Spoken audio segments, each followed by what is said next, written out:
उसी जनाब को मैंने बोला, मैंने कहा यार आप वैसे तो बड़ी दोस्तियां नहीं वो करते हो, कई ऐसे हैं, मैं आज नाम भी लेना चाहूंगा, I would want to call out a few people यार, जो वैसे तो पाइन पाइन करते रहते हैं, बट यार वो मेरे पुराने पाइन मतलब भाईजान, अच्छा भाईजान, हाँ पाजी एंड भाईजान के बीच पाइन वो करते रहते हैं। और फिर वो क्या होता है, और भाई ना मैं बीसीसीआई हूं, ना मैं इंडिया की सरकार हूं, ना मैं कोई इंडिया का कप्तान हूं।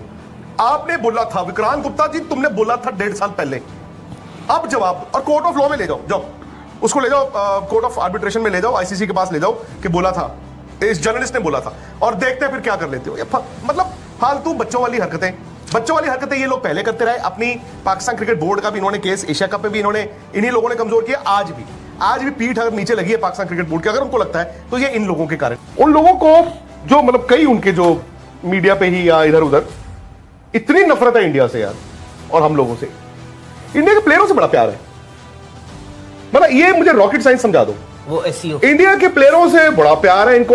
इंडिया के प्लेयरों को वो इतना प्यार देते हैं कि अपने प्लेयरों को गाली देते हैं। हम लोगों से नफरतें करते हैं यार। मतलब मैं हमेशा ही मानता था, और मैं बहुत साल से इस ऑर्गेनाइजेशन में बैठ के ये बोलता था कि यार अच्छे लोग हैं, और हैं, मैं जानता हूं वो 4 या 6 या 8 वो बैड एप्पल्स जो हैं, इतनी नफरत हमारे लिए, इतनी नफरत बीसीसीआई के लिए, इतनी नफरत इंडियन क्रिकेट के लिए, और तलवे चाटते हो तुम इंडिया के प्लेयरों के यार।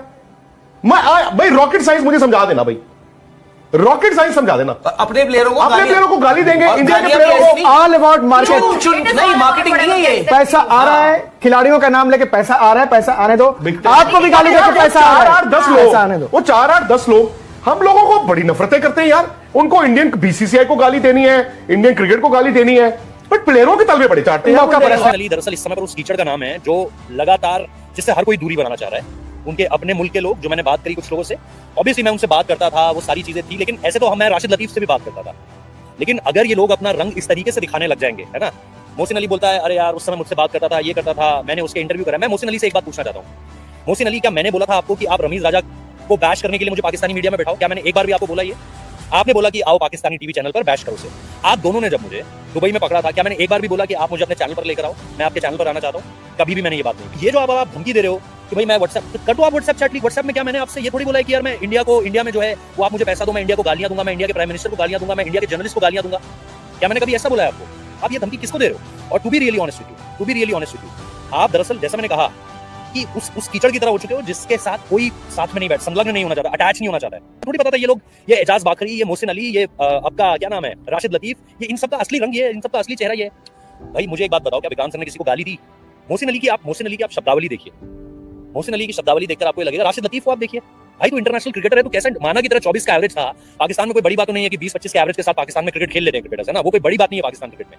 बट पाकिस्तान क्रिकेट में जिस तरह की चीजें हो रही हैं इस वक्त पर, और जिस तरीके से उनके क्रिकेटर्स पागल हुए जा रहे हैं, इंजमाम उलक, कामरान अकमल, शाहिद अफरीदी, वकार यूनिस, और अब ये सब कोई अपने आप को जो है वो किसी डॉन का परिवार वाला बता रहा है। कोई बोल रहा है सुल्तानपुर में मेरी फैमिली है, कोई बोल रहा है मुगलों ने ताजमहल। अबे भाई तू पढ़ा लिखा है राशिद लतीफ? तूने कहां तक पढ़ी है भाई हिस्ट्री?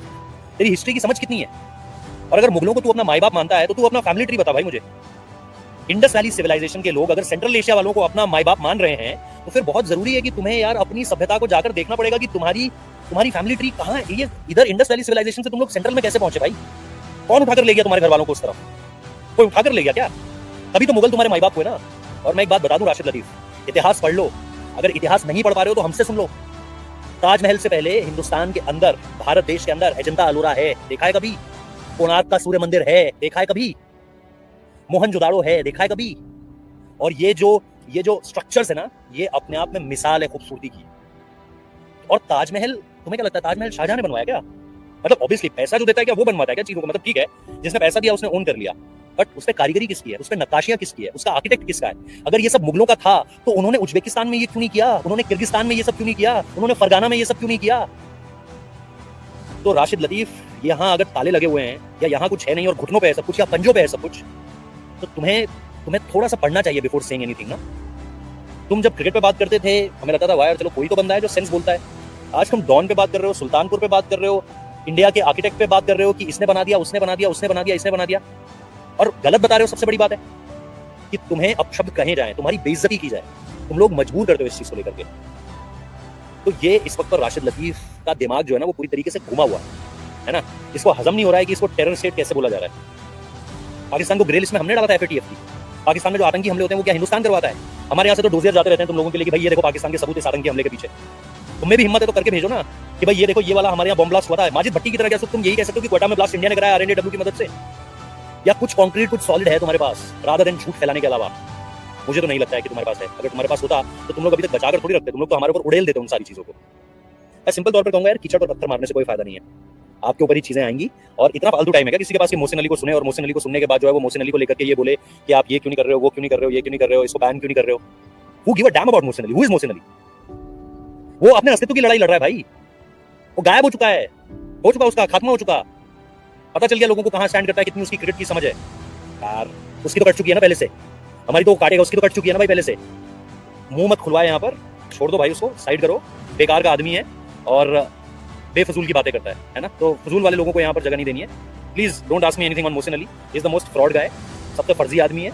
और विक्रांत गुप्ता और रोहित जुगलान जो भारतीय खेल पत्रकारिता के जाने माने चेहरे हैं, अक्सर अपनी स्पष्ट और तथ्यात्मक रिपोर्टिंग के लिए पहचाने जाते हैं। हाल ही में उन्होंने पाकिस्तानी मीडिया को चैंपियंस ट्रॉफी के संदर्भ में तथ्यों के साथ एक्सपोज कर दिया। चर्चा के दौरान उन्होंने दिखाया है कि कैसे कुछ पाकिस्तानी यूट्यूबर और मीडिया चैनल अपने दर्शकों को लुभाने के लिए भारतीय क्रिकेट टीम की तारीफ करते हैं, खास कर जब बड़े टूर्नामेंट की बात हो। हालांकि ये तारीफ अक्सर उनके चैनलों पर व्यूज और ध्यान आकर्षित करने के मकसद से की जाती है, न कि निष्पक्षता के आधार पर। विक्रांत ने इस पर जोर दिया कि भारतीय क्रिकेट टीम की सफलता का कारण सिर्फ उनकी प्रतिभा, मेहनत और बेहतर प्रबंधन है। इस तरह के संदर्भ में उन्होंने यह भी उजागर किया कि पाकिस्तानी मीडिया को अपनी खुद की टीम की प्रगति और प्रदर्शन पर ध्यान केंद्रित करना चाहिए, वजह इसके कि वो दूसरे के प्रशंसा में के बहाने व्यूज बटोरे।